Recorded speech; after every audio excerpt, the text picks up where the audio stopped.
Hi all, welcome to football arena. English Premier League വമ്പന്മാരായ Liverpool തങ്ങളുടെ defence ശക്തിപ്പെടുത്തുന്ന തിരക്കിലാണ് ഇപ്പോൾ. നമുക്കറിയാം, കൊനാട്ടയെ അവർക്ക് നഷ്ടമായിരുന്നു. പകരം റൊണാൾഡ് അരോഹോയെ അവരിപ്പോൾ ലോൺ അടിസ്ഥാനത്തിൽ കൊണ്ടുവന്നിട്ടുണ്ട്.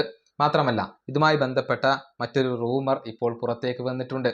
റയലിൻ്റെ യുവ സെന്റർ ബാക്കായ റൗൾ അസൻസിയോയെ കൊണ്ടുവരാൻ ഇപ്പോൾ ലിവർപൂളിന് താല്പര്യമുണ്ട് എന്നാണ് അറിയാൻ സാധിക്കുന്നത്. റയൽ മാഡ്രിഡുമായി ബന്ധപ്പെട്ട വാർത്തകൾ നൽകാറുള്ള ഡിഫൻസ സെൻട്രലാണ് ഇക്കാര്യം സ്ഥിരീകരിച്ചിട്ടുള്ളത്. ലിവർപൂളിൻ്റെ പുതിയ പരിശീലകനായ ഇരയോളക്ക് താല്പര്യമുള്ള ഒരു താരമാണ് റൗൾ അസൻസിയോ.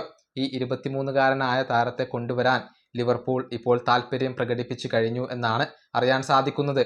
ഹൊസെ മൊറീഞ്ഞോക്ക് ഈ താരത്തിൽ വലിയ താല്പര്യമില്ല. അതായത് തങ്ങളുടെ പ്ലാനിൻ്റെ ഒരു പ്രധാനപ്പെട്ട ഭാഗമായി കൊണ്ട് റൗൾ അസൻസിയോയെ ഹൊസെ മൊറീഞ്ഞോ പരിഗണിക്കുന്നില്ല. ഇദ്ദേഹത്തെ കൈവിടാൻ റയൽ ഇപ്പോൾ ഉദ്ദേശിക്കുന്നുണ്ട്, ഒരുക്കമാണ്. അതുകൊണ്ടാണ് ലിവർപൂൾ ഇപ്പോൾ താല്പര്യം പ്രകടിപ്പിച്ചിട്ടുള്ളത്. പക്ഷേ ഫോർമലായിക്കൊണ്ടുള്ള അപ്രോച്ചുകൾ ഒന്നും ലിവർപൂൾ നടത്തിയിട്ടില്ല.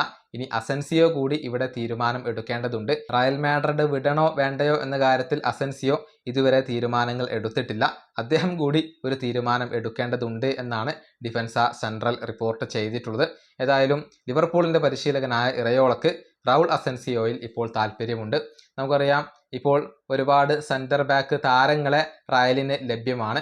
അതുകൊണ്ട് തന്നെ ടീമിനകത്ത് അവസരങ്ങൾ ലഭിക്കുക എന്നുള്ളത് റൗൾ അസൻസിയോയെ സംബന്ധിച്ചിടത്തോളം ഒരല്പം ബുദ്ധിമുട്ടുള്ള കാര്യമായിരിക്കും. ഈ വീഡിയോ അവസാനിപ്പിക്കുന്നു. അടുത്തൊരു വീണ്ടും കാണാം.